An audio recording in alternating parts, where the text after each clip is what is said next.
the lucky ones for tonight's topic, 1031 exchange. So let me introduce myself. My name is Jade.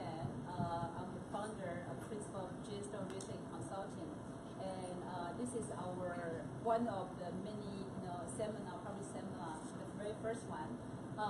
So before I start, we are in the Valley National Bank. I want to ask. I know most of us speak English here. I just want to know, is anybody prepared would like this seminar to also explain in Chinese? 有没有人想要希望特别用中文来说解清楚的 ？Everybody's good? Okay, awesome. That saves some. But 任何时间 anytime, if you would like to have a Chinese, translate into Chinese, feel free to raise your hand.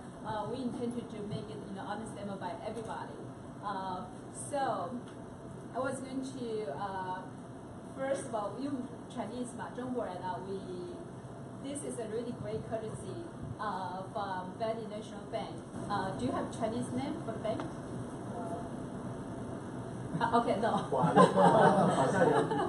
You have to come on with one for Chinese community. I'm working on it. Okay,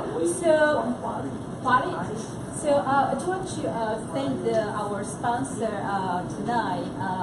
So Valley National Bank, the branch manager, and Malay Reese. Can you come just introduce? Thank you. And then we will get into the seminar very quickly. Really quick, my name is Malak Rezik. I'm the residential mortgage branch manager for New York City for Valley National Bank.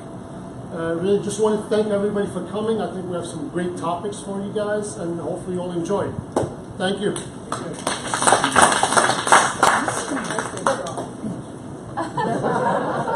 Thank you. That's really fast. I actually okay, so our topic is 1031, and just a quick question before we enter. How many of you are familiar with 1031 exchange already, or already did 1031 exchange? Anybody else? So pretty much everybody is pretty new to 1031 exchange. 大家都对这个 1031还熟吧？不熟，好，那这个我们的 our really intention for this seminar is really to give everybody a really thorough idea about 1031, and our structure will be for our speakers to introduce the concept, and then they will also focus on the mortgage as well. And in the end, we will do the Q&A section for anybody if you want to ask very specific. It's all free tonight. After this, you'll be charged. Okay, so let me introduce our speakers. Mr. David Fisher. Sorry, I have brain freeze for a second. David is our 1031 legal 1031 expert, managing director. Thank you very much. Okay, and David, thank you. And Bo is also our famous face in the Chinese community as well. Yeah. Okay. So we'll need Bo later. And then I'm going to welcome our host tonight. Don Chen from Sino Vision, living in New York. 安家纽约陈东主持人。非常高兴在这边和大家见面。今天是 Ann 主办的一个讲座，我实际上是来捧场，可以说给 Ann 来一个支持，因为今天来的很多的一些朋友，也是我节目的忠实的一个观众。那今天讲的这个1031，在我的节目里面呢，曾经也提到过这个话题。所以等一下，如果大家因为今天两个嘉宾是用英文来讲解这个话题，因为这个话题确实来讲，从税务和法律方面都还比较复杂。如果等一下大家还有一些不理解的，我可以给大家做一个解释。那首先我在这边真的要好好的介绍一下 Ann Chang。Ann 呢是我的节目的 Ann 是我节目的这个应该是很多期的常驻的一个嘉宾。那他非常特殊，他原来从事这个地产呢，主要是在我们的主流老外的圈子里面，所以对我们华人的很多的一些观众朋友还不是太熟悉、太了解。所以我认识 Ann 的时候呢 ，Ann 当时的中文都快说的不太流利了，但是你看现在他中英文都非常的流利。那 Anne 现在是慢慢的把他的重心转移到我们华人，让我们更多的华人能够在美国安家置业方面能够得到这种非常专业的一个帮助。所以 Anne 在去年首先就获得了这个非常了不起的一个大奖，就是50大女性企业家大奖，对不对？就获得了这个女性加男性。OK， 好，那就不分性别的这个50大企业家大奖，这是全美性质的。那而且刚刚在昨天，他又获得了曼恩基金会获得的这个领袖女性的这个大奖，所以这2个大奖可以说是非常不容易，在纽约的地产界可以说是没有人能够获得这2个大奖。所以在这里，我首先祝贺 Anne， 我们也一起祝贺 Anne。但是他就是说，他做地产呢，他不是说为了自己的公司，为了自己的事业，然后能够说我自己多成功。他今天办这个讲座呢，他就是说希望把他获得的知识和他的一些资源能够带给我们的华人。因为确实很多华人在购房的时候呢，会遇到很多的问题。因为买房也是我们很多人一生中最大的一笔投资。那在这个过程中间会遇到很多的法律的一些问题，很难的一些问题，很多人就走了弯路，或者说很多人没有办法获得一些比较可靠的一个资源。所以我们的节目安家纽约就希望说有一个公信力比较好的一个媒体，给大家提供这样的一个资源。那所以我们也很需要像 Anne 这样的一个专家，能够把这些资讯带给大家。所以今天我特意来怎么讲支持 Anne， 谢谢，Thank you。希望 Anne 这次的整个的讲座会非常的成功。等一下私下里大家还有什么问题可以和我一起交流，好吧？谢谢大家，谢谢。So we're going to start into the topic right now. So Ms. David. So we kind of go through. So most people they not so familiar with 1031. So we do a very thorough. So number one, you define what's the 1031 exchange. What's the definition? The definition of a 1031 exchange is the exchange of two properties, and it has to be an investment property or a property that's used in a business. The actual verbiage from the IRS is no gain or loss should be recognized on the exchange of property held for productive use in a trade or business or for investment if such property is exchanged solely for property of like kind which is either held for productive use in trade or business or investment. So it is the ability to take the gains from the sale of a property and not pay any taxes on those at that time. You defer that tax, and you can take all that and use that to increase the leverage and buying power of the replacement property. And that is the entire goal of 1031. It is to leverage what you would have paid in taxes. And here in New York, the tax base for a capital gain at the federal level is 20%.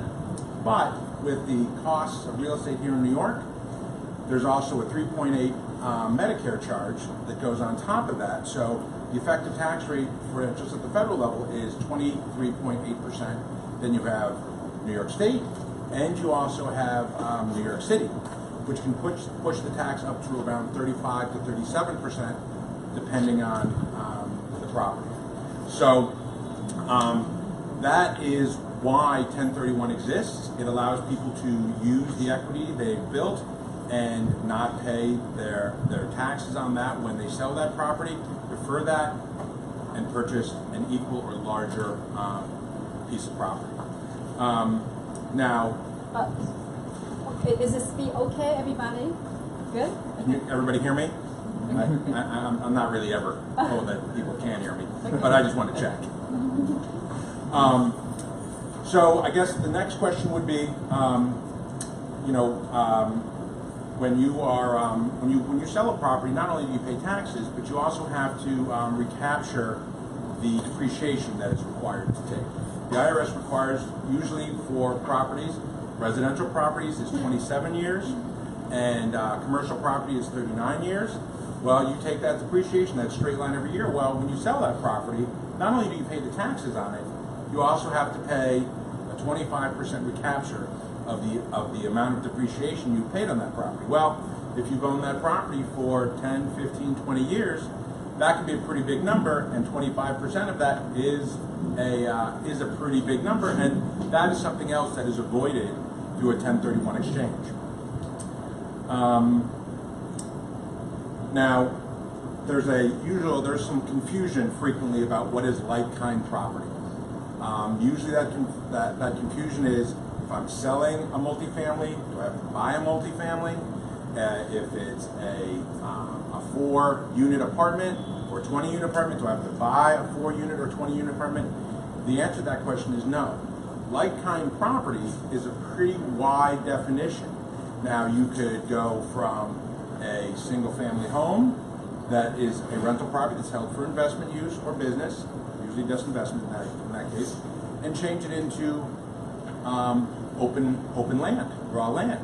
You could also change it into a retail building, or an industrial property, or an office building. They just have to be considered property, real property, and usually the state laws are the one that impact that. And here in New York City, you also have air rights. You can actually exchange air rights. That's an unusual thing, but that's a thing here in New York. And condos and co-ops. Now, most people wouldn't think you could exchange a co-op, but if you're holding it for an investment, which sometimes is kind of difficult in a co-op building, what ends up happening is that is actually considered real property, and so it can be exchanged. So I wanted to ask a quick question. So that exchange, can it go from state to different state? Oh, absolutely. You don't have to just stay within one state. And frequently what people do when they do a 1031 exchange, maybe they're looking to get out of a market because they feel that market has now reached its top and maybe it's not going to appreciate anymore. Or they're looking for a different location or a different situation. So it doesn't have to be within the same state, but it does have to be within the United States. Now, you can do a 1031 exchange with a piece of property that's outside the United States, but it's got to be exchanged for another property that's outside the United States. That's what's like kind under the regulations. So that's a unique little twist, but nonetheless, that's an option. Okay. Now, the next thing I wanted to talk about, what are the rules for a completely deferred exchange? Meaning that there is no tax. Tax is 100% deferred. So the rules for that is the replacement property has to be of equal value or greater value to the property that's being relinquished. So you have to stay at the same level or go up. You have to reinvest all the net proceeds from the sale of the property. And that means everything that came out has to be used to purchase the new property. And if there's any debt on the property, which is not an unusual thing, that debt has to be replaced in the new property with new debt, or it can be replaced with cash out of pocket. If you don't want to borrow anymore for the new property, let's say you have a $400,000 loan on a property, when you sell it, you pay that off, but you don't want to have it on the new property, you have to replace that with $400,000 of money out of your pocket. So I'm going to go back a little bit. So what is the relinquished property? Relinquished property. Yes, we go by definition. Yeah. The relinquished property is the property that's sold first. The property that's being exchanged out of. What qualifies? What qualifies? Any property that's being used for business or as being held as an investment. For how long? Usually it's got to be at least a year, sometimes 2 years, depending on the situation. So you have to, it either has to be held or rented, or be used in a business or trade. And usually for about a year is what the IRS likes to see.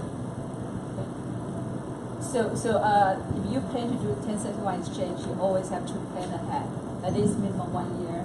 And then a replacement property that you just mentioned is a like-kind property. Yeah, and it can be any property that is held for investment purposes or to be used in a business or trade.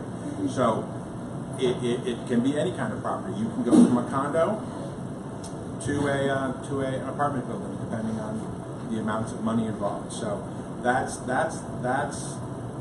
very easy to come up with and very easy to understand. And what I always recommend, if anybody's thinking about doing a 1031, now I actually just had a client. I met with him on Tuesday. He told me he was doing an exchange that happened today. We'd like a little more notice, but nonetheless, we got the documents together and got him into his exchange today. So then, can you also explain that what is the qualified intermediary? Oh, absolutely. The QI. So, qualified intermediary, that is what we do. And to define a qualified intermediary, what we normally do is talk about who is disqualified. And people who are disqualified from basically holding the money is anybody who is related to the seller of the relinquished property, anybody who's an agent of the seller of the property, and now that's going to be their attorney, their real estate agent, the title company, all those people. When you're a qualified intermediary, that means that you are not an agent of the seller of the property. Your job is entirely just to hold the money, and then when it's time to do the replacement property, have that money ready to purchase the replacement property. What the QI does, it actually steps into the place of the seller of the property and actually receives the property from receives the proceeds from the sale of the property, holds on to that, and then provides those funds for the replacement property. So do you mean that anybody, as long as they are not related to transaction, could be qualified as QI? Well, that you can almost, but here's the thing. It doesn't need to be a law firm? It doesn't need to be a law firm, but it has to be somebody you trust, and it has to be somebody who is not related to the transaction, or somebody you hired who would be your agent. Law firms do, I believe, handle 1031 exchanges, but that's kind of a difficult situation because they tend to be agents, but they can be considered a disqualified party if they're not related to the transaction. And one thing you want to look for in a qualified intermediary, because you might be giving them hundreds of thousands, if not millions of dollars, is trust and financial security. You want that money to be there when you're buying your new property. And my company, the money is segregated into individual accounts. It's not commingled. It's not invested in anything but a money market account. So there's no risk to principal. And my company actually goes so far. We are a Connecticut company. One of my bosses actually got legislation passed in Connecticut that requires a higher standard for qualified intermediaries to meet to do business in Connecticut. So we are subject to that law, and we're very transparent about where the money is and how it's being held. So most of the time that when we do 1031 exchange, the agent, the buyer, the seller of the relinquished property has no idea who is handling the service qualified intermediary. And usually it's the buyer's law firm to decide, right? So I want to clarify that. So the investors, the buyer, the seller, they can actually decide who I want to be my QI for the transaction. Absolutely, right? Okay. absolutely. And what you want to do when you are planning on doing a 1031 exchange is insert a cooperation clause in the sales contract that says we're doing a 1031 exchange. All we ask is that you cooperate by allowing the qualified intermediary to receive the funds from the sale of the relinquished property, stepping into the shoes of the seller, the exchanger, and and you're putting them on notice too that you are doing a 1031 exchange, and that's important too. The IRS regulations require the notice factor. So can you explain the process? So now we still have a different definition of different points.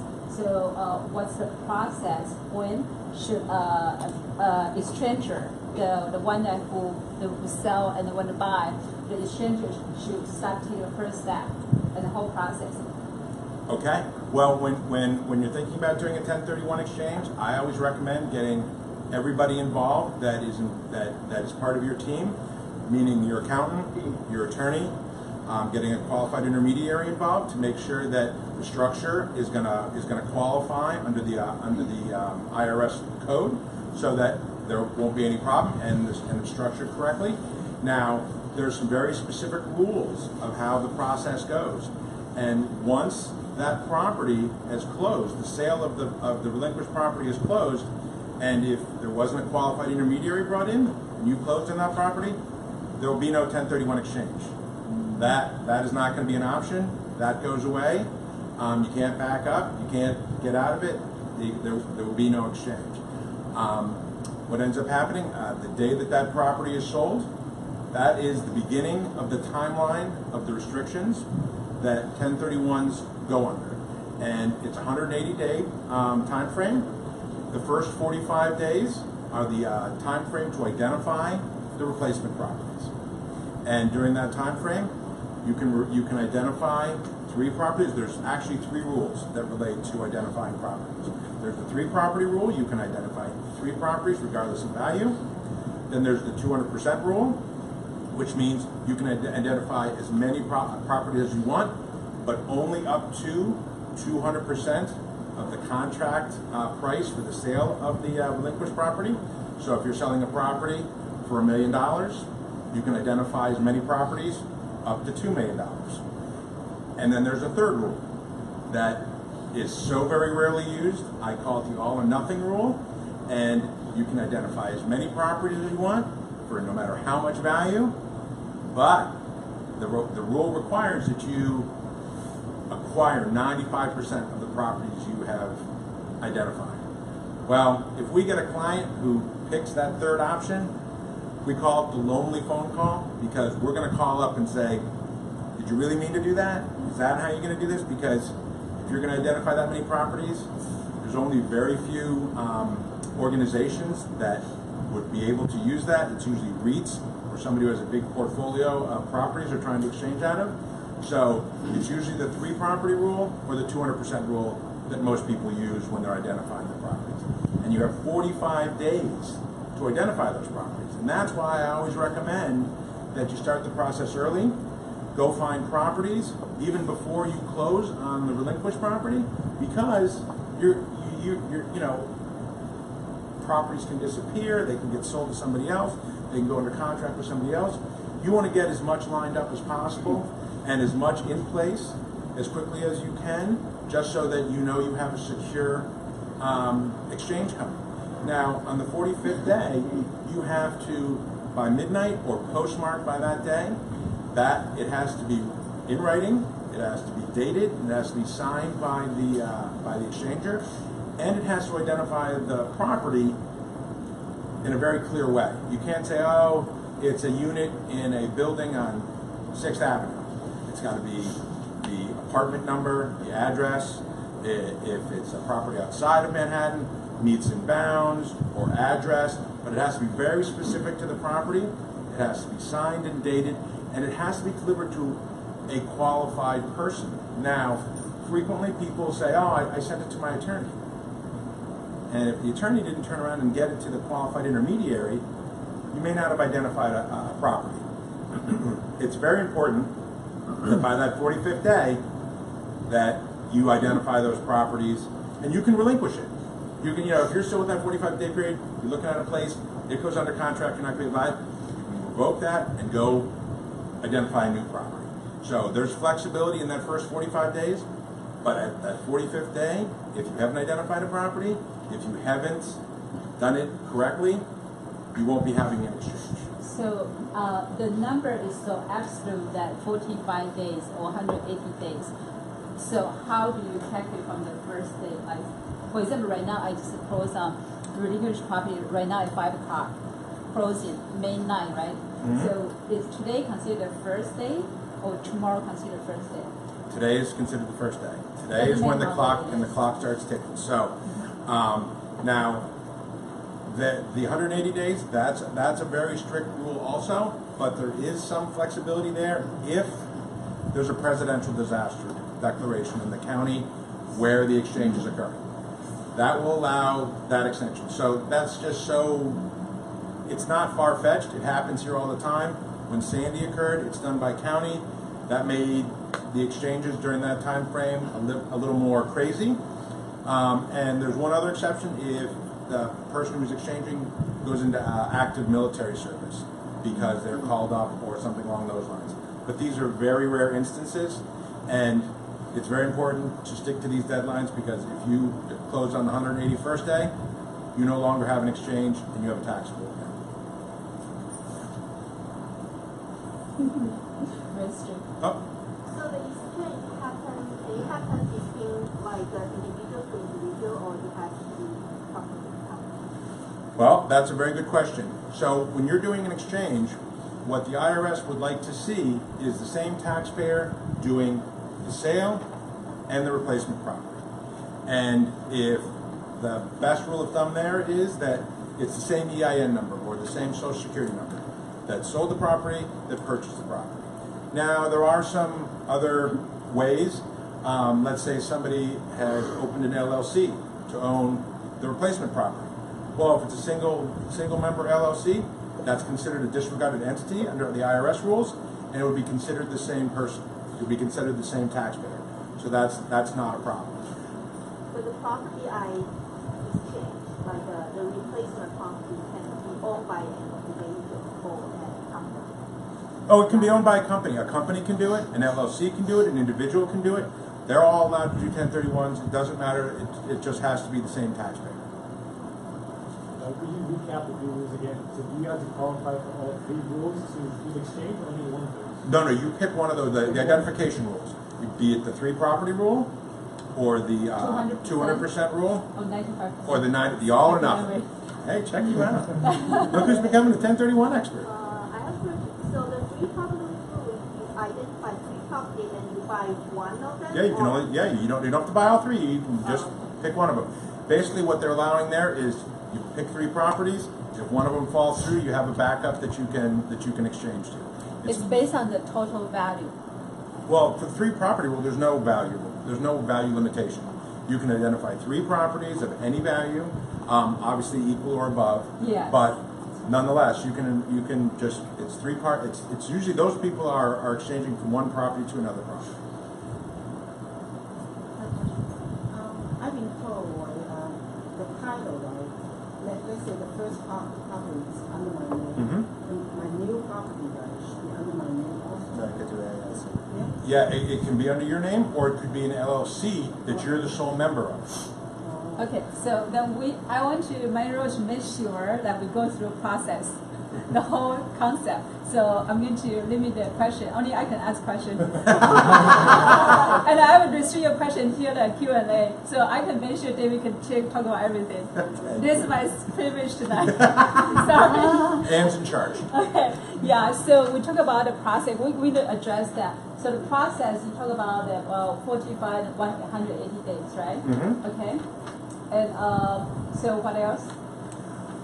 Well, and that's the general time frame. You basically have 6 months from the day you close, 180 days, to close on your new property and complete the exchange. And once that occurs, everything has occurred, and you have a tax-deferred event. And some people refer to it as a tax-free. It's not tax-free. It's tax-deferred. But there are situations where it becomes basically tax-free. But if anybody can ask me a question about that after. You die, exactly. So now that would be the replacement property options. Okay. Yeah. Replacement property options. Most people only think about the traditional options to replace them. So if you're selling a building, that you might buy a building or a strip mall to replace it. Now, that's a great option, but there are some people who don't want to manage property anymore, or they want to diversify. They don't want to have hands-on. Well, there are properties called triple net properties, and triple net properties avoid the 3 T's as we refer to it in the industry: toilets, trash, and tenants. Those are always a hassle. You know, you got to find new tenants. The trash is piling up, or the tenants are a problem. Well, in a triple net property, it's usually a property by a fairly large company. If you see a CVS or Rite Aid or Walgreens, they tend to be triple net properties, and what that means is the tenant of that property has responsibility for the insurance, the taxes, and the maintenance of the property. you're not going to get a phone call in the middle of the night saying the window's broken, it needs to be fixed. The tenant fixes that property. So that removes a big ownership headache for people who are really tired of dealing with management of properties. Is timeshare considered one of the options? Timeshare? Well, it would have to be a considered real property, and that would be based on state law, and I couldn't say that generally yes or no. So that wouldn't necessarily be an option. But there's a tenant in common option also that is another structure that is operated by people out there that have a real estate license and an FCC license. So it's an investment, and what they do is they go gather a bunch of people together, and usually the amount of money that's being invested can be as little as $50,000 up to probably in the millions. And what ends up happening is they get a group of people together to go buy a very large piece of industrial property, like say maybe a shipping location or a large corporate headquarters that they own as a group, and there's no management. There's a professional management related to it because the people who operate these tenancy in commons, they're also known as TICs. But when you say TIC, people are like, Lyme disease? No. It's tenancy in common. It's called the TIC. And that is another way to get rid of management requirements and have a cash flow from your investment. And it can be a smaller amount of money. Then there's the triple net properties. Those tend to be higher value properties. Those are usually start at $1 million to get a freestanding building for triple net. And then there's another option called the Delaware Statutory Trust, and they're structured very similar to TICs, but it's a slightly different structure, and it meets the same requirements or the same desire of somebody who doesn't want to manage real estate on a day in, day out basis, because that's all professionally managed and you put your money into it. And the TICs and the DSTs also have a plan for purchasing a property, and then there's a plan for selling that property. It's usually 5 to 7 years, so if those time frames work, that's something you want to look into. I just recently was contacted by a gentleman who owns a three-family building up in the Bronx, and his parents live here. He lives overseas now, and he was interested in getting out of it, but since his parents are pretty old now, he doesn't want them to have the burden of managing it, and it's hard for them to get to the Bronx. They live in Brooklyn, and I brought up these options to him, and he's like, "Oh, I never heard of that before." Oh, well, now that's something he can look into, and we've given him some people to go talk to about that. So it's a very nice option to have. And then another option are REITs.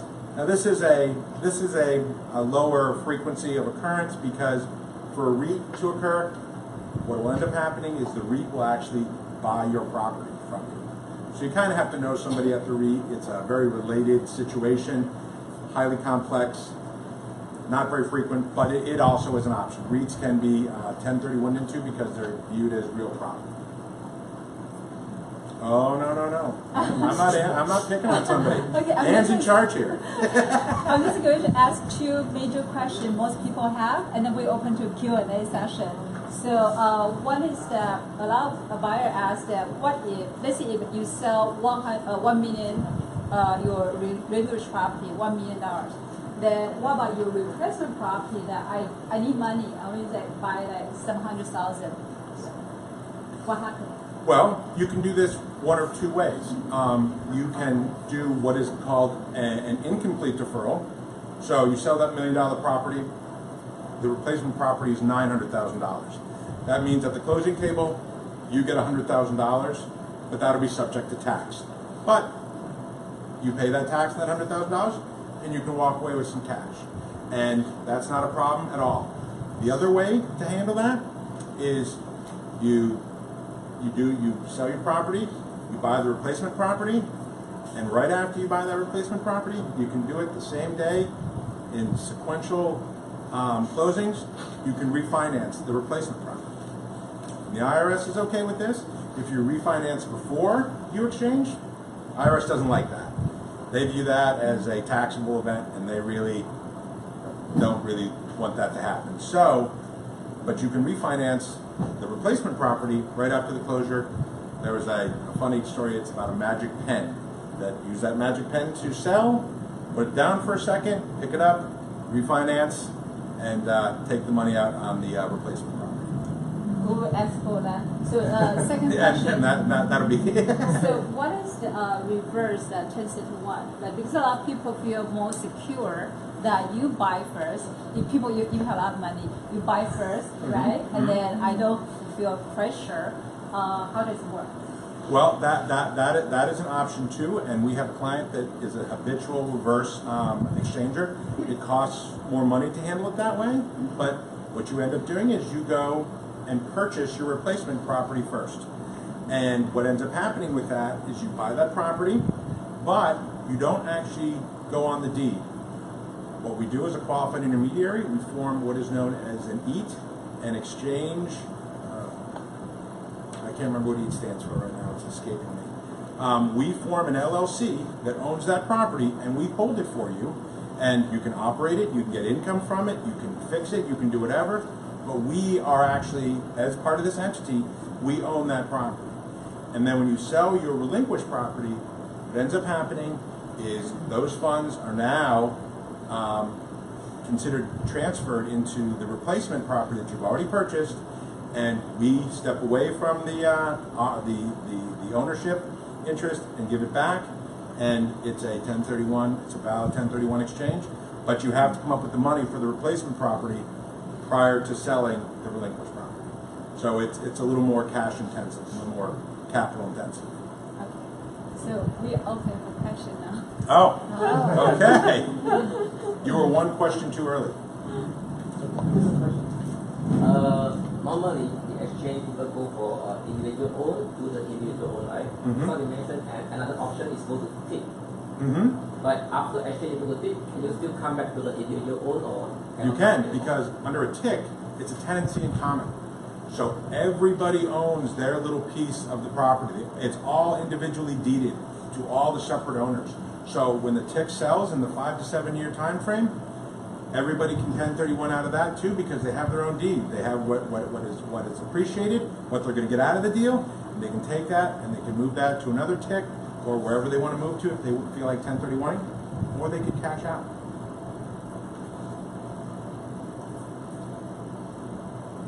There are lots of options, and we're happy to help discuss and talk about what kind of structures might be necessary.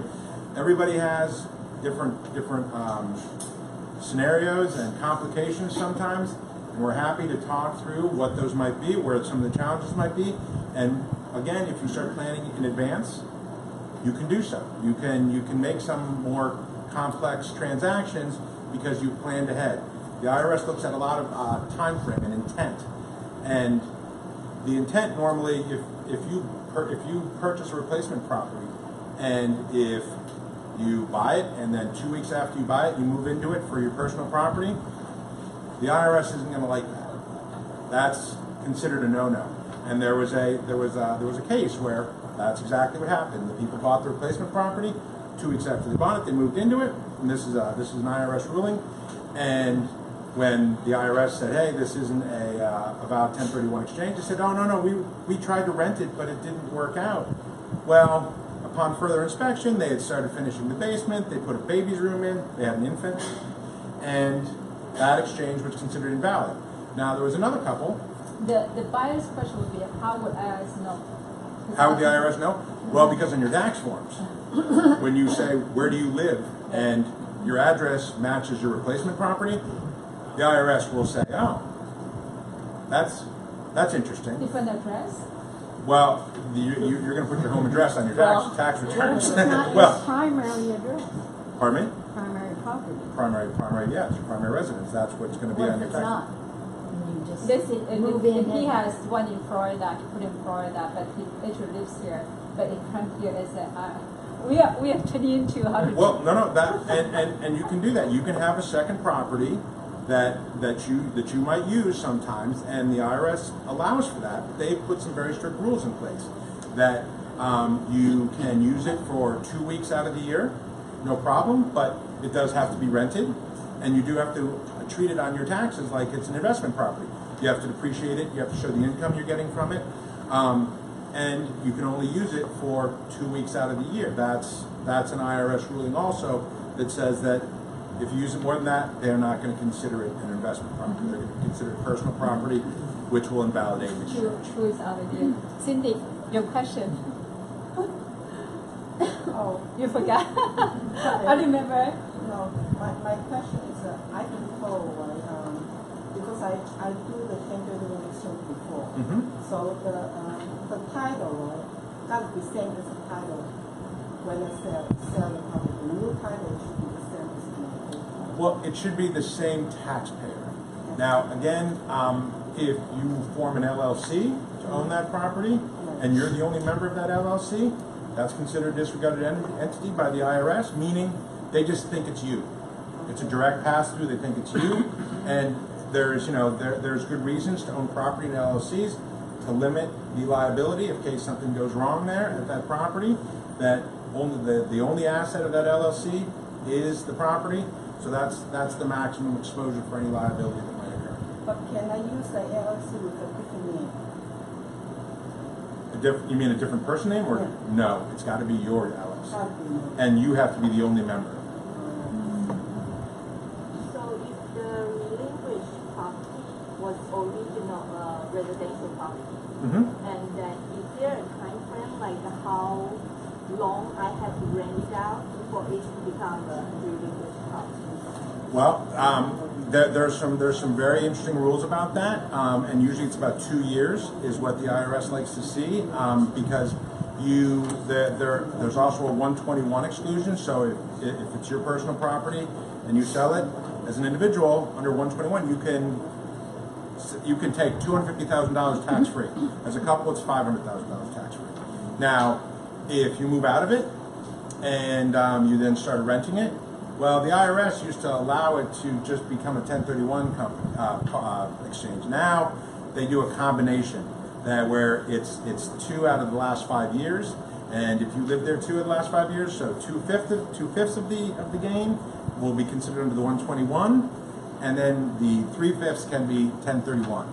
So that's kind of a combination situation that's pretty complex, but we can help structure that and discuss that if that is a situation that somebody's facing.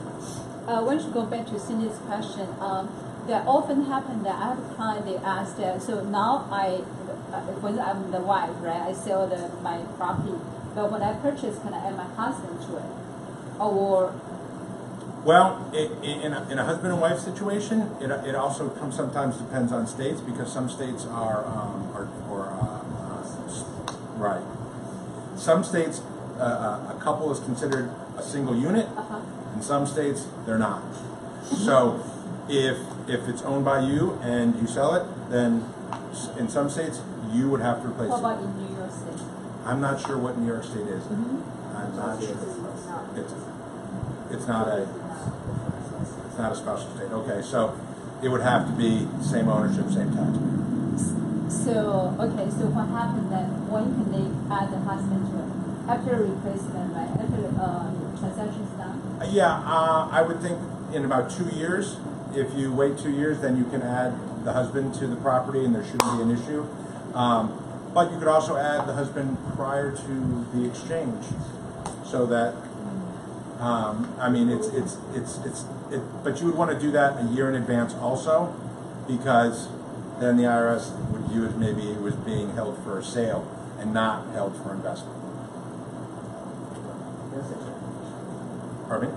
Here's the trick. Let's say if investment properties, right? Let's say husband and wife. Right. File tax returns joint. Right. So it shows on Schedule E showing the rental income. And the spouse is not on the title right now. And I think before I do the 1031 exchange, to the title. How can I ask that? Right. Right. Well, and you're absolutely right. And maybe there would be an argument there that you would say to the IRS, hey, no, it's marital property, and that's the situation. But you can have a prenup that says that it's not marital property, just to make it maybe a little more complex. You know, that was something that separated or one of the two spouses.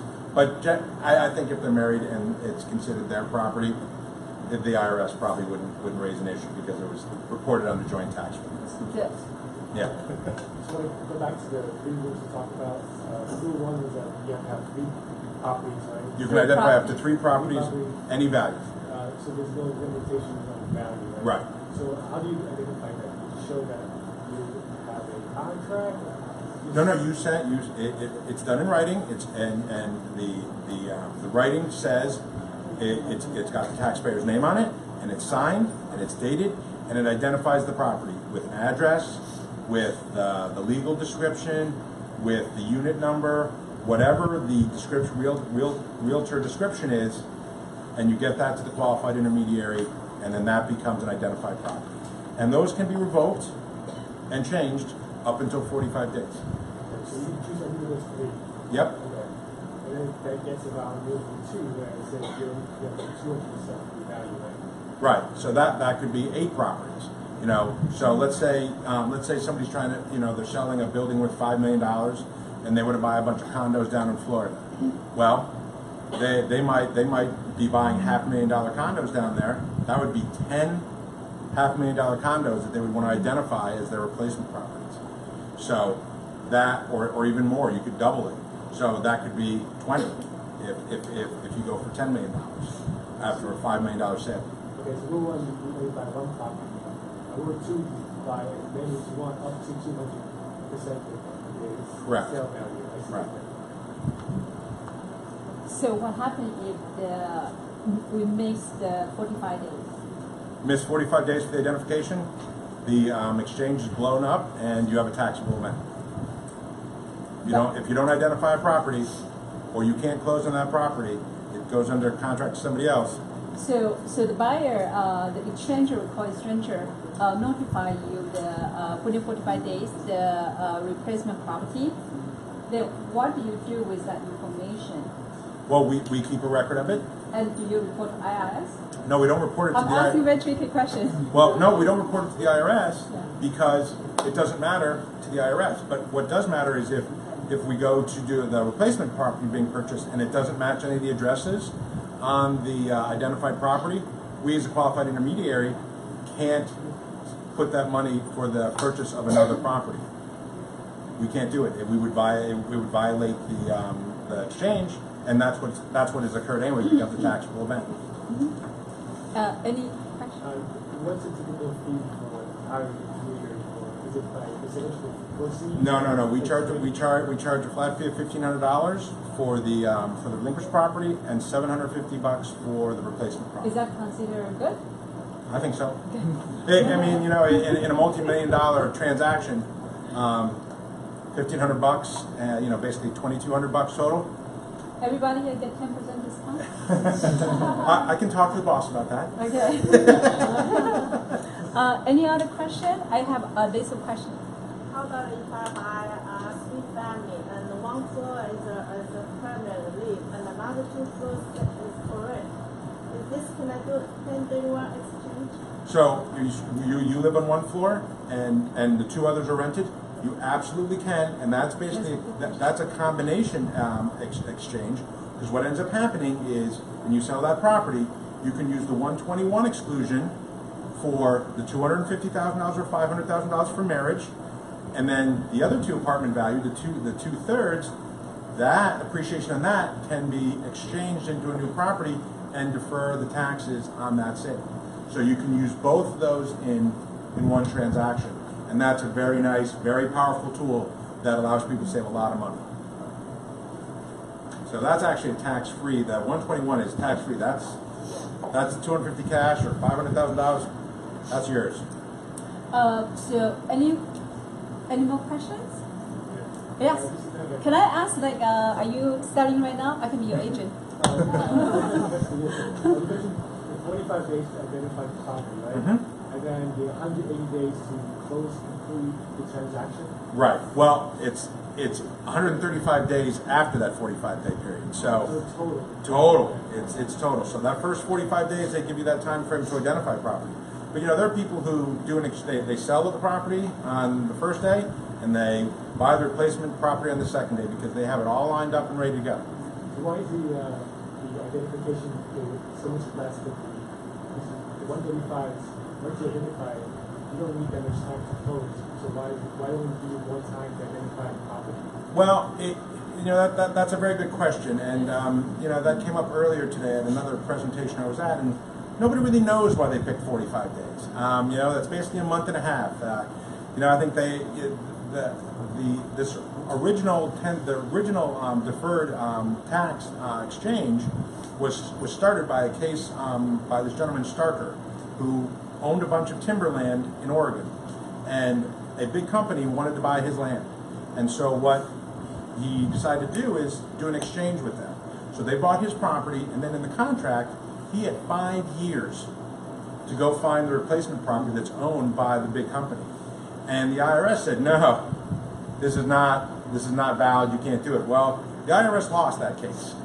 And they said, nope, that's a valid exchange, that is a valid deal. So that was in 1979. Well, in 1984, the IRS issued these regulations and put time frames in place to control the delayed exchange.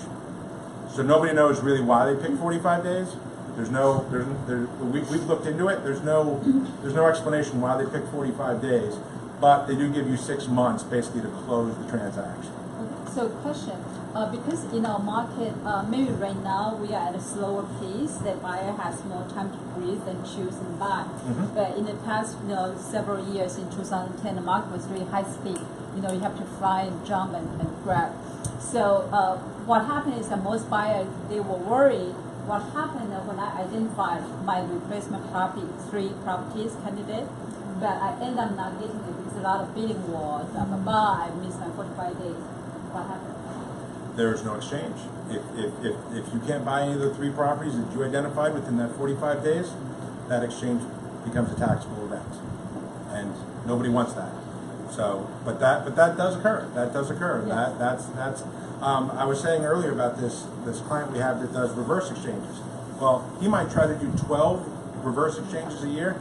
He only maybe executes 2 of them because of time frames and things on those lines. Can foreign nationals, are they qualified to do 1031? They are. Foreign national can do a 1035 exchange. But there is a little issue with a statute called FIRPTA, which is a foreign. I don't know all the words for the acronym, but what ends up happening is on an exchange, when you sell a property under this FIRPTA law, they're required. The title company is required to hold 30% to pay taxes to the IRS. Now, there are options you can go get if you plan ahead 90 days. You can get an exception from FIRPTA, or you just add the 30% in from your pocket to complete the exchange while that money is held in escrow for the IRS. The reverse 1031 exchange, it has to be a cash, right? You can't do it with a mortgage. Well, no, you could borrow to purchase the new property, but it just needs to balance the amount of financing from the old property. For it to be completely deferred, you have to use all the proceeds to purchase the new property, and if it's debt based, you have to be replacing that debt or increasing the debt. So you mentioned that the reverse 1031 costs more. Yes. So what's the cost of that versus the regular 1031? Well, a reverse can be between $10,000 and $20,000, and the reason for that is because the QI now has exposure to being the owner of that property while you're waiting to sell the relinquished property. And you're changing title twice. Yep, changing title twice, and you're holding onto the property, so you actually have some liability. What if there's a workers' comp or somebody gets injured on the property? Well, they're going to sue the owner, and that's us. So we need to hire attorneys and deal with that, so that's why it's a bigger cost, and it's more complex. 2 more questions, then we move to the next session. Hello. Is it possible to extend 2 properties into 1 property? Absolutely. You can go from multiple properties into 1 property. You can go from 1 property to multiple properties. You can do any permutation of all that. There's no limitation on number of properties that can be exchanged into or out of. It can be multiple on both sides or single on both sides, single to multiple or multiple to single. Because what ends up happening sometimes for estate planning purposes, people are getting older and they now want to divide their estate up. Let's say they've got 4 kids. They take the one big property they own and go buy 4 properties so that each one of their children will inherit property. So there's no limitation on that, and that's frequently done. That brings me to another question. So when the children inherit the property, what's the tax to the taxpayer? There is no tax, and this is the swap till you drop situation. But when children inherit the property from the parents, they get a stepped up basis, and that stepped up basis is the market price of the day they inherit that property. So. You want to do it as a tenancy in common? Let's raise.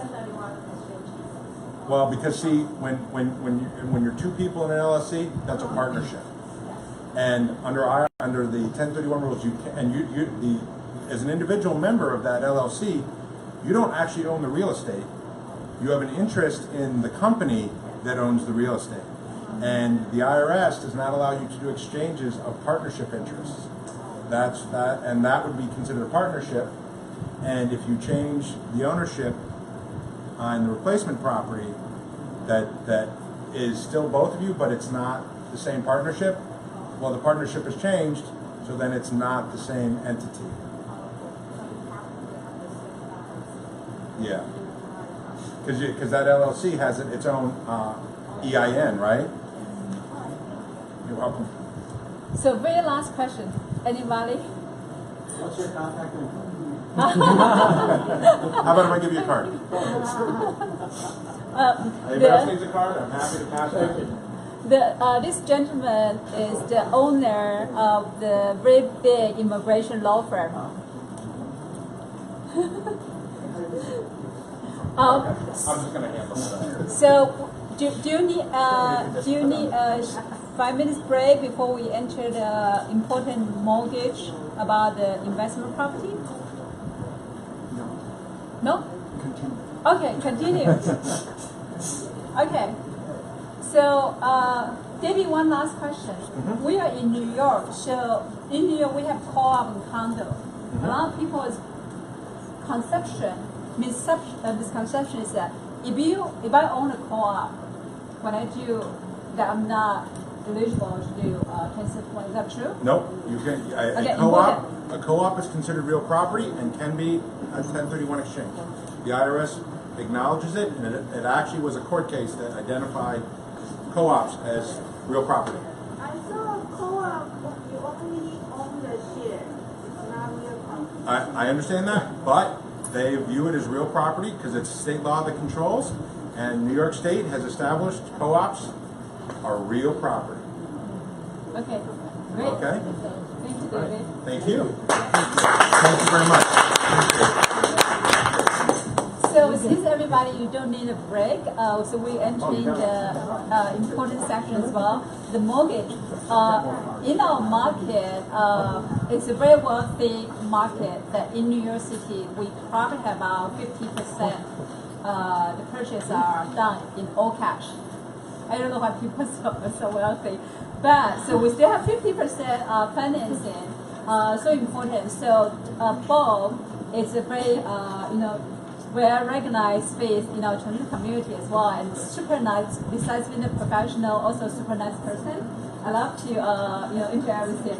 Just make you feel very comfortable. You can trust him. So he does residential and but today we're going to focus on the investment-related mortgage. Okay. Thank you. What an introduction. So, first of all, let me introduce myself. My name is I will Chen. introduce you. I know, but give a little background on myself. So, I've been doing mortgages for the past 15 years. Been with big lenders. This is first time working for a smaller lender, which I find that we are great. The reason why we are willing to make exceptions a lot of times that big lenders were not willing to do. For example, if you go to Chase City, Wells Fargo, if you try to do a 1031 exchange on a co-op to a co-op, you won't be able to do it because nobody will finance an investment co-op at this time. We actually will do it as long as it's 70% financing. LTR. Yes. So we will do 70% of the purchase price. That way you can still do your 1031 exchange as long as, you know, with borrowing 70% using that. Are you gonna ask me Oh, okay. questions, or you just So, want me to Bo, go let on? me to ask you a question. So, what are the typical requirements of the bank has on the buyer who doing the investment property? So usually there's two type program. Usually one is the conforming loan, which is Fannie and Freddie Mac. Usually those typically requires about 25% down payment. The only one you could do it is a single family. It requires only 20% of the down payment. But when you go up to like multi-family, it requires a higher down payment. On jumbo, a lot of lenders that's different. Like we are a little bit different than other lenders. A lot of companies they actually do not lend on an investment property. They don't do investment mortgages on an investment property when it's non-conforming, which means that a loan cannot be sold to Fannie or Freddie, and the bank usually have to either sell it to secondary or portfolio. Sorry, I got someone saying that they can't hear. Maybe I stay. Yeah.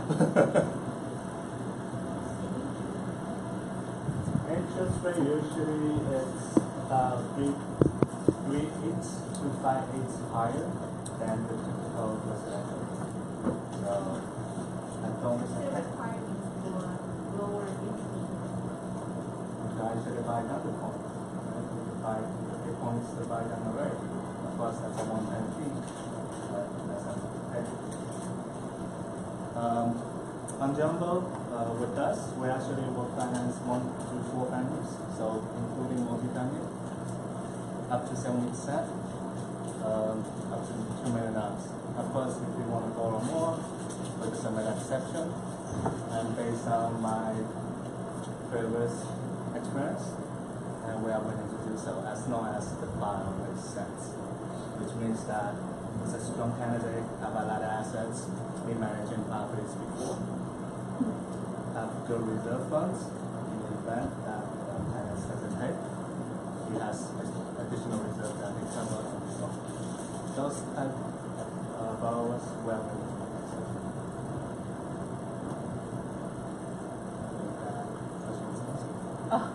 What kind of document that the buyer needs to provide to you for the investment property? Well, I think that relates to if you're going to be able to use the rental income to qualify on the purchase or not when you borrow. Right? The answer is yes and no. The reason why I said that, in order for lender to consider the rental income, you have to show document showing that you have experience managing an investment property before. How do we do that? Tax returns. Usually you have to have 2 years history of managing a property, an investment property.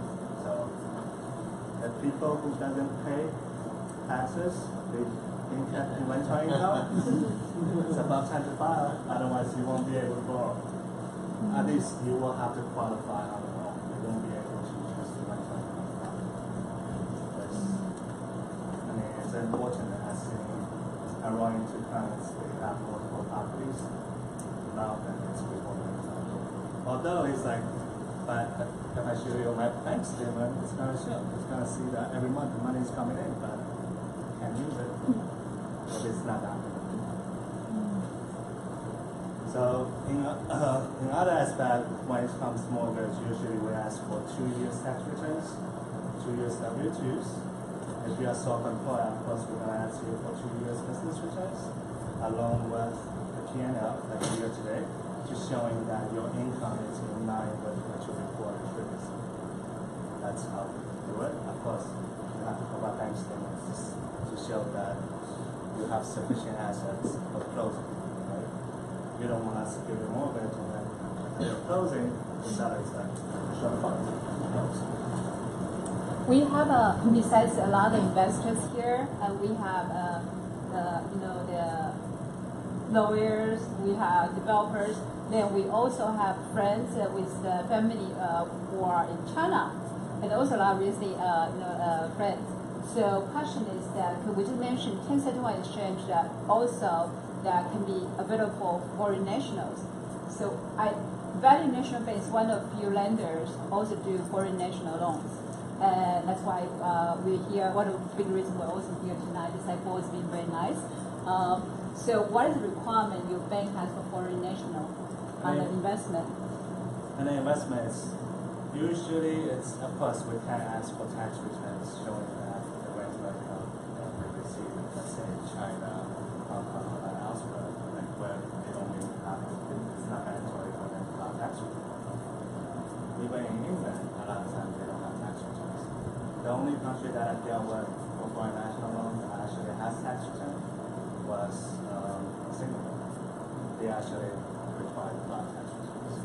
So for those typical clients, we don't really document like the history of managing a rental property, but they are subject to pay a higher rate.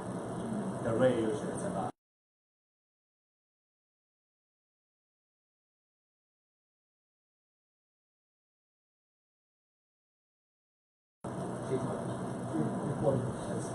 depending on the property they're looking to purchase. It's about 3-4% Would you require that borrower to be physically present in the United States? Let's say it's a foreign national who, for whatever reason, is not even in the United States, doesn't plan to come. The client does have to have a valid visa. It doesn't have to be in the States. It needs one.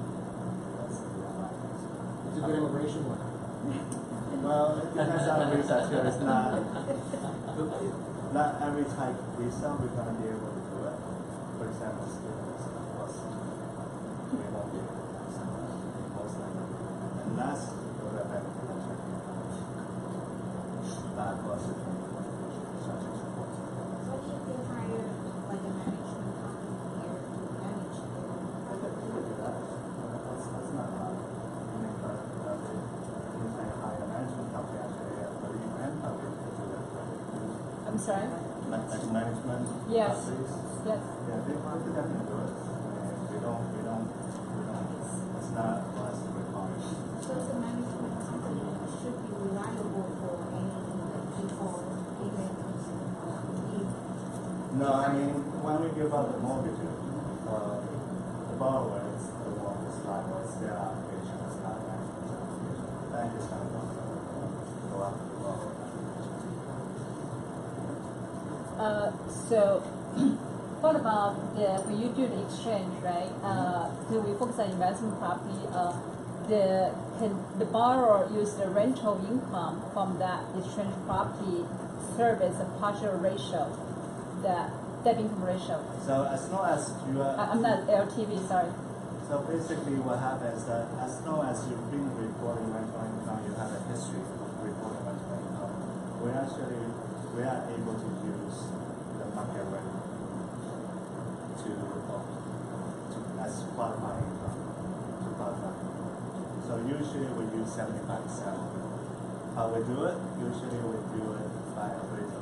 On the appraisal, we're going to order a rent analysis, market rate analysis, based on the rental income that is stated. We use 75% of that to use that as qualifying income.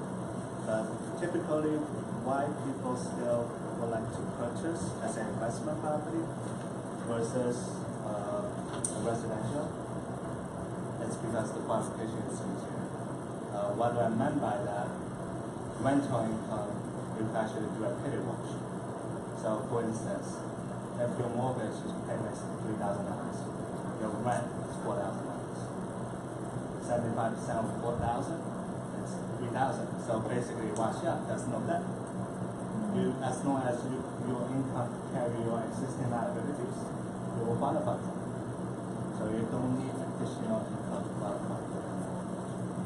That's the benefit of investment. So if, let's say that you want to buy multiple investment properties, but you report your income from the rent. So as long as the rent exceeds the mortgage, you can keep on getting mortgages, right? You mean for the existing ones or the new one that you're trying to Yes, price? future ones, yes. The future ones we use the market rent. So based on that appraisal is going to show us what you're getting. Unless you try to refinance the investment property, we're going to take whatever the income is showing on the tax return, use that to fund. So can foreign nationals purchase investment property Yes. financed through your bank? Of course. Oh, okay. Pay higher rate. Let's say I don't have to use my You mean W2 or? Yes. Okay. We need to put down more now. Well, it depends. That question really depends. Are you employed? Okay. Were you employed for the previous 2 years? Okay. Do you file tax returns? Okay. If you file self-employed, as I mentioned, basically how we do it, we look at your personal tax return. If you're a sole proprietor, of course it's going to be Schedule C. If you're, like an S-corp, you have about 1120, which is the business return. It's 2 years of the business return. Some people, a lot of times, they don't take income personally, which means that on the personal side, like personal federal tax return, they don't show a lot of income. But if the business does well, and they actually leave the funds in the business, we can actually add it back as your qualifying. That's it.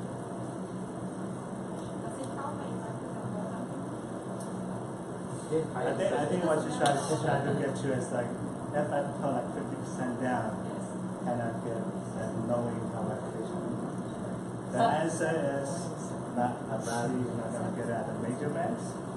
There are other banks, they are willing to do so. Yes. We're not one.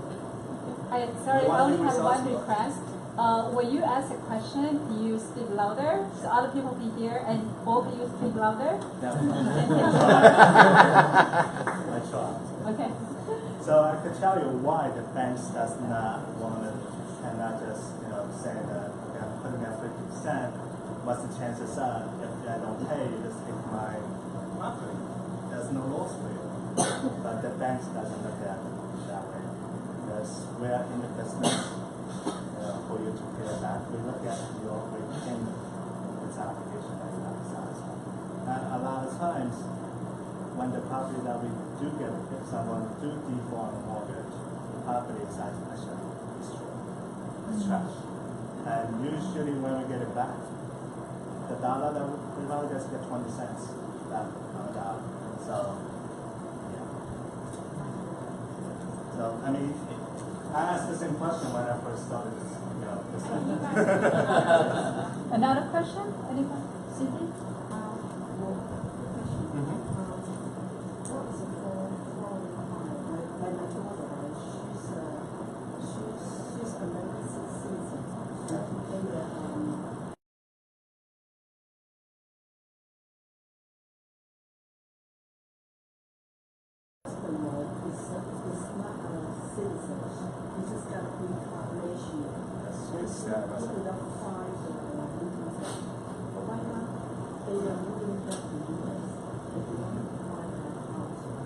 Okay, so basically this is what's happening. If they do file tax returns here, for example, if your husband works in China, her husband works in China, and he has a green card, usually technically he's supposed to file personal returns.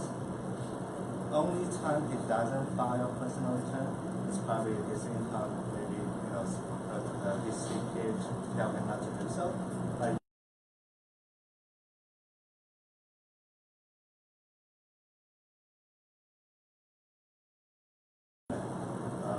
If you're making, back in the days, it was 92,500 somehow number.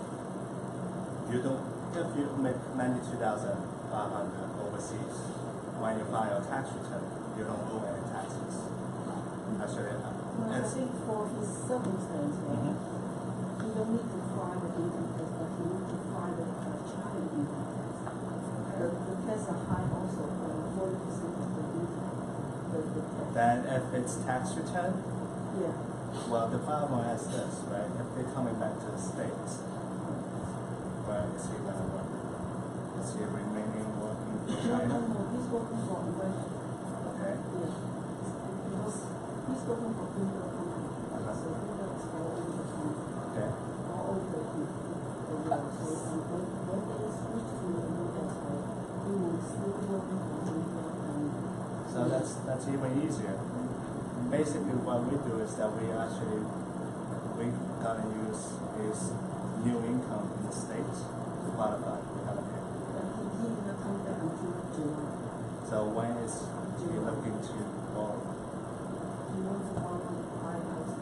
So when they move back in July, so There are ways to do it. Basically, what we do is that we could still originate the application. Okay, time out. We're getting into detail. You have the private discussion. Sorry. So I'm just recap what Jenny said. One is foreign national, husband and wife. That one spouse is foreign national, does not file U.S. Tax return, and one is U.S. citizen file U.S. tax return. Can they be on mortgage together? Put it simple way, right? yeah. For can you say a little bit louder? I had to get more details to Okay. tell you the answer Yeah. is yes or no. That's the reason why I've been asking you questions. Yeah. But I don't want to give you any wrong information. So the rate is higher, right? Than the Not necessarily. Not necessarily. It's considered as a investment. Yes. Okay, question. I know a lot of banks, they only do for the tri-state, like Connecticut, New Jersey, and New York. That's it. Some of the state, they don't do it. How about the Virginia? Do your bank do for the Virginia? At this time, we don't. The reason why I can tell you that depending on why some banks will only do the states is servicing is because a lot of times they're not considered like a quote-unquote commercial bank. We are more like a charter bank. So we only does business in the states that we service. Do you mean the foreign national product?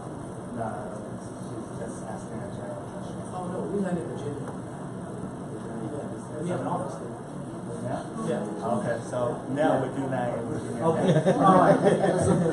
Yeah, but not foreign nationals. Of course. My daughter will be. I'm sorry, excuse me. My rule here, sorry, and speak the rules. Because we have everybody's time here, and when you ask question, we benefit from it. So I simply request everybody when you ask question, has to be louder so other people can hear. Thank you. So earlier you mentioned investors has to have 2 years experience in management. So how did you do it? Like a lot of building owners have business self-management. So if a smaller company probably just have like a river and maybe some like rent funds. So any document We use tax returns. tax return. The tax return on the schedule E tax return is as long as the document is that. So she basically gets salary or something. So that's only the salary that will not put it. So that's a I mean, there's a lot of questions about they try to save one end, it's probably Any other questions? Do you go to handyman special? It's a lot of work. Investment property. Do you go to handyman special? Because the property needs a lot of work. we actually have a construction loan. We have a renovation and construction loan, which is a very good question on the due diligence. And it's actually the one-time close. So what we do is that we give you the acquisition cost plus the renovation cost that you're going to renovate instead of the construction. So basically we give you 80% of the actual cost. construction and acquisition costs. Any other question? Now we can open up to any residential mortgage question. No? Yes? Like if the agent first, I would like the year before last year, they got the 1099 because they would have by another brokerage, other companies. They open up their own firm. Then they get the W2. So that means they still in the same industry, but the 1099 and W2. So can you use like cut for the 2 years income tax? Are you referring to someone from W2 going to a passenger? They still agent. They still real estate. Okay, so what they previously been getting 1099 only, or? Yeah, who is 1099 because they get the commission. Okay. They still get the commission, but they are the owner. You're saying that they open their own firm? Right, real Okay. estate company. Quote unquote, technically, yes, Yes. and also no, depending on the lender. Because most lenders, they want you to be self-employed minimum 2 years. However, I have done videos that, depending on how you present it, right? If it's within the same industry, a lot of times we can still convince the underwriter to accept, the income from the business. Because, your liability is still the same for you. Right. But as a Chase and my friend said, they cannot use the. That's what I said, depending on the lender. Different banks, they have different rules. That's depending on how you, also it depends on the loan officer. Because when I was a Chase, I was a Right.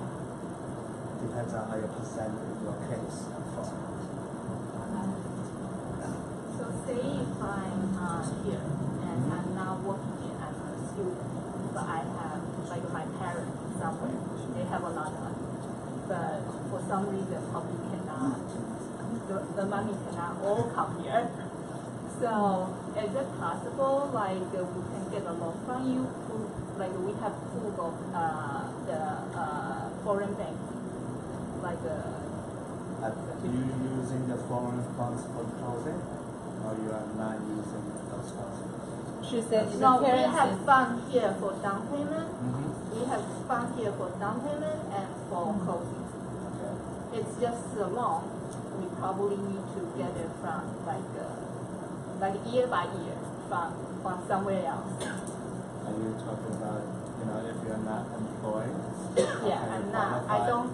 Yeah, but I have like money in the bank, but it's in the foreign bank. That's fine. It's still considered as your asset as long as we can document it. Okay. However, if you're not employed, then the question is, how can we qualify the mortgage?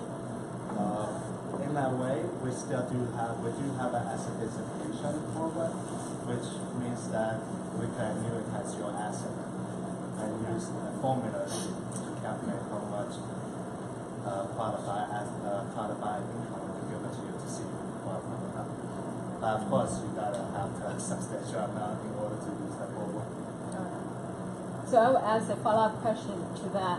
So she asked if somebody's student has a lot of money, right, to qualify the mortgage.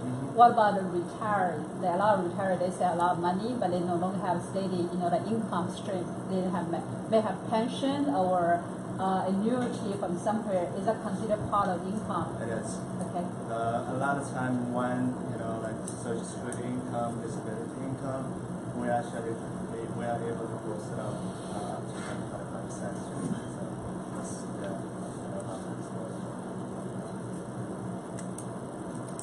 Any other question? Oh, okay.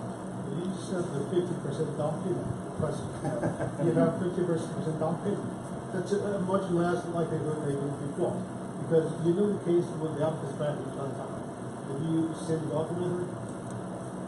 Yeah. You heard that, right? Same thing. So major banks here don't give you a loan just because you can put a bigger down payment.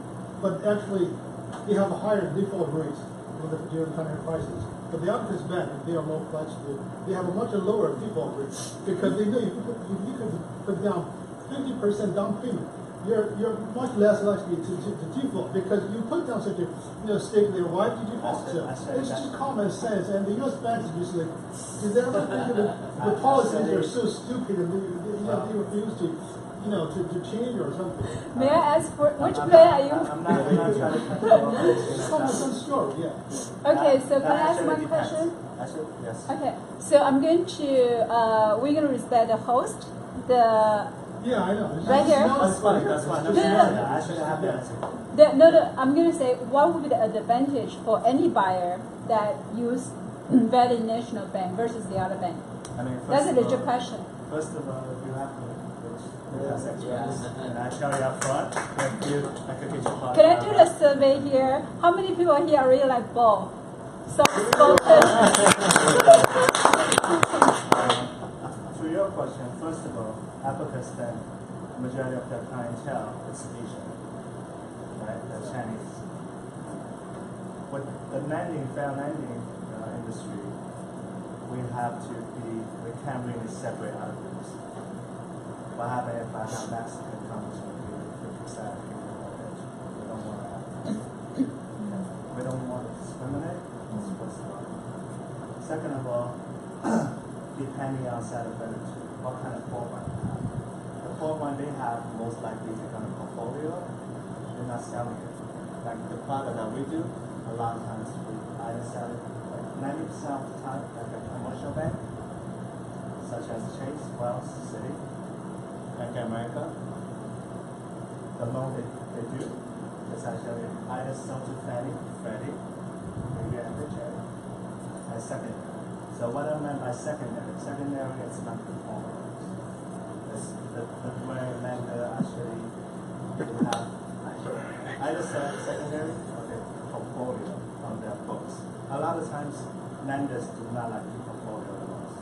The reason why, let's say if I give a $100,000 mortgage, by federal regulation, the lender has to set aside a certain percentage as reserve funds in the event that the loan defaults.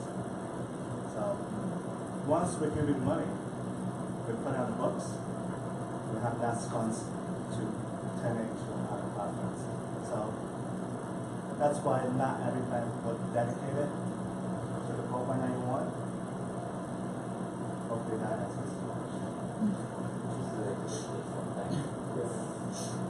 Okay, so other question? No? So what is the advantage of having you as the mortgage expert to have? First of all, I'm seasoned. Yes. I've been doing this for 15 years. I know my clientele. Pretty good at product, which product is the client. Second of all, it's the product. I have the company support it. My first vice president is here today with us. Good job. I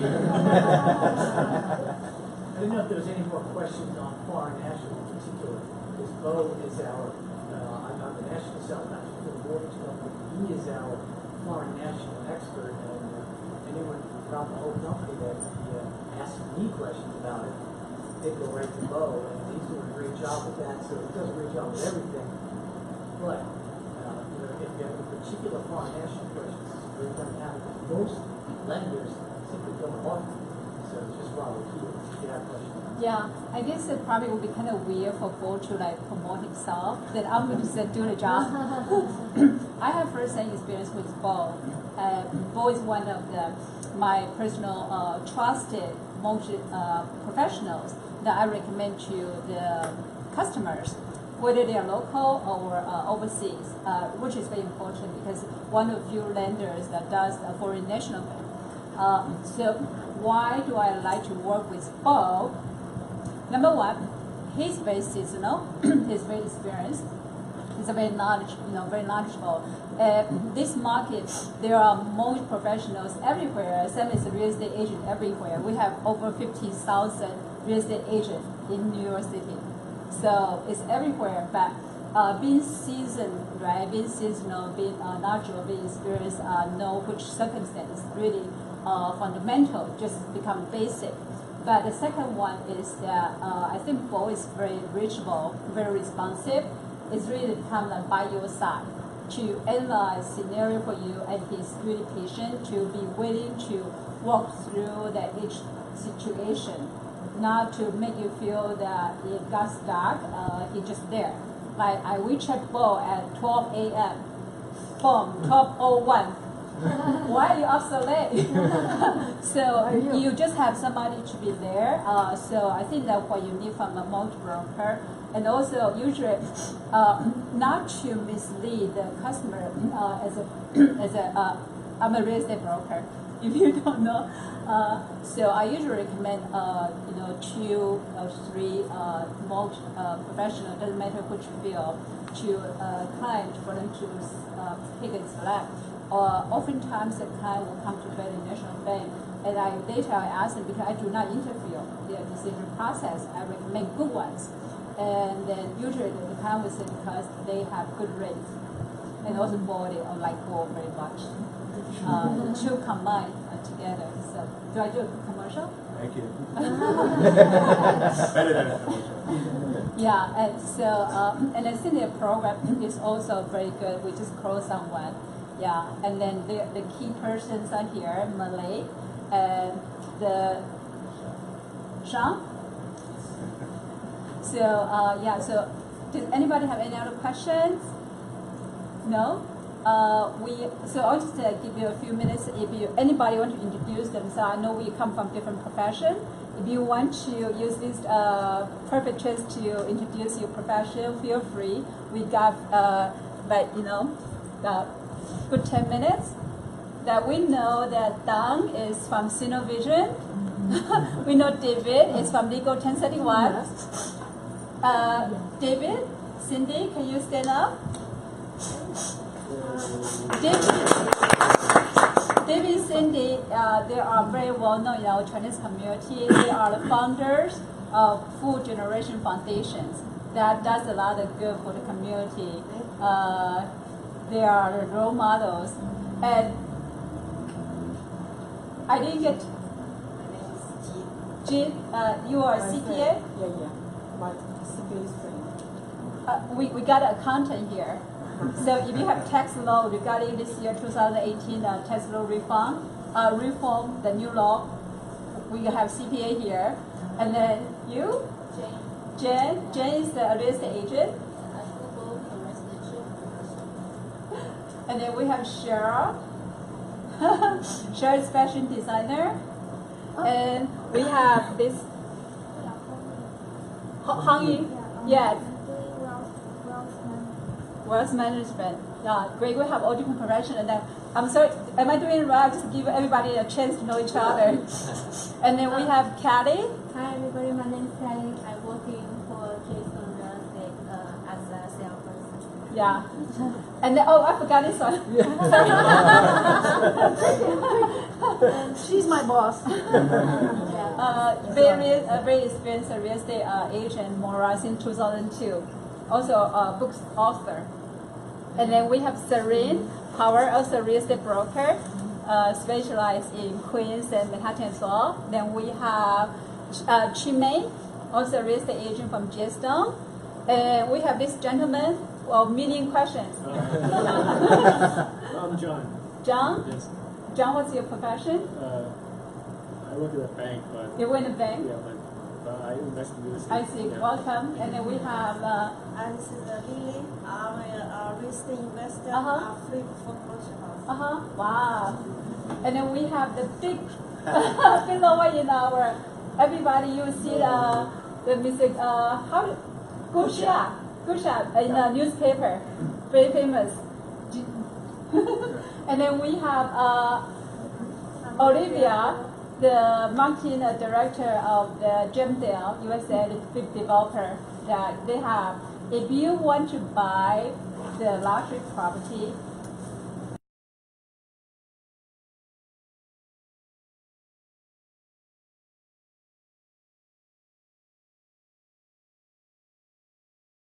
"22nd Street is the most luxurious block street in downtown. So that is where you have, roadside. When you stay in front of Madison Square Park,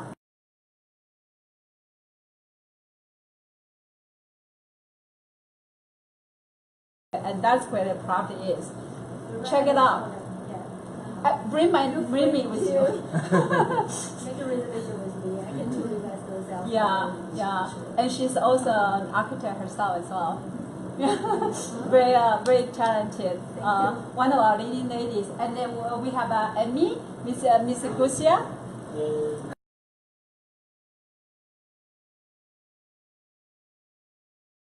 The special is immigration though, EB5 immigration. Can we, if we have an immigration question, can we ask you? Of course. Like,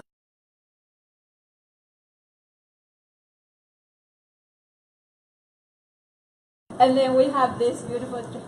Sonia, I'm doing some real estate investments and also I financial planning. Wow! If everybody realizes that now.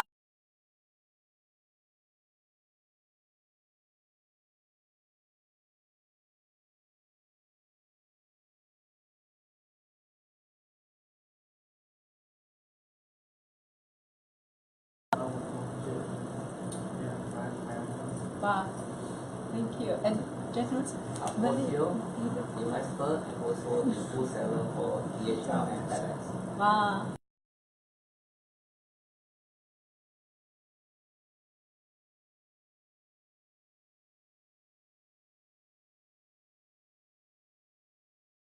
Cash need to invest, right? So you are a good prospect. And then we have Kelly. Kelly is the regional manager of the Newton Dynasty.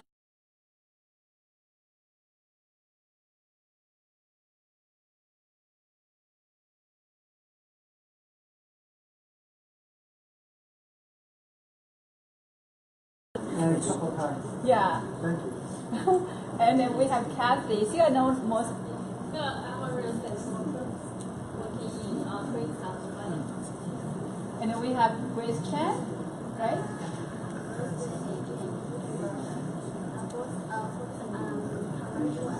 Great, you should come to Jade.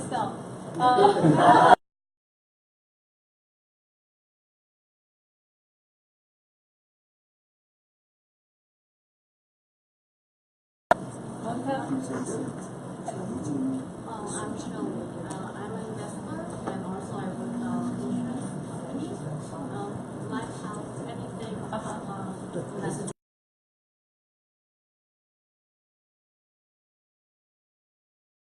I'm life insurance. I see. Okay. And we have a last two in the back. Yeah.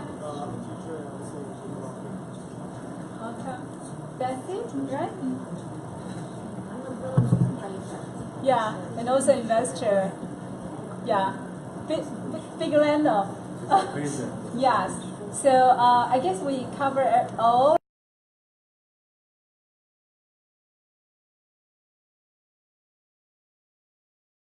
How is it? How our this group and I feel like I got so smart in the past 2 hours. Yeah. So thank you so much, Ms. David. And Thank you. so I think I got a very good thorough idea about 1031. And if anybody has any additional questions, feel free to contact me. I'm happy to chat about any individual situations.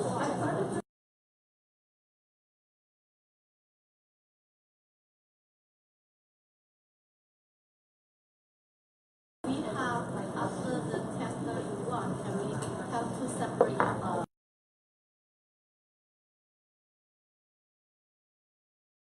property. If you would want the same ownership for the replacement property that you have with the relinquished property.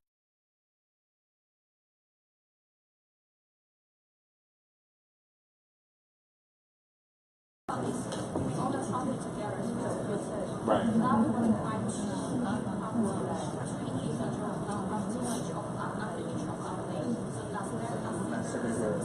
So you want to split your ownership. So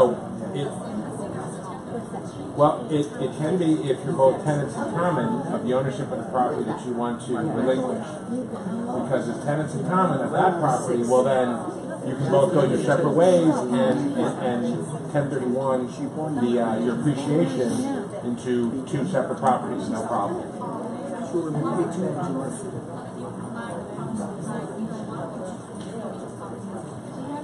can. We'll talk. Okay, so we can stay here till 8:30. So everybody feel free to like mingle. We have a lot of food there, right? 8:30. It's good. Yeah, food is great. Yes. And this is one of our many like public seminar going forward. Next month, we will have phone trade with and visit. Yeah. Thank you, David. Very much. Lovely. You did a great job. Very nice. Is that?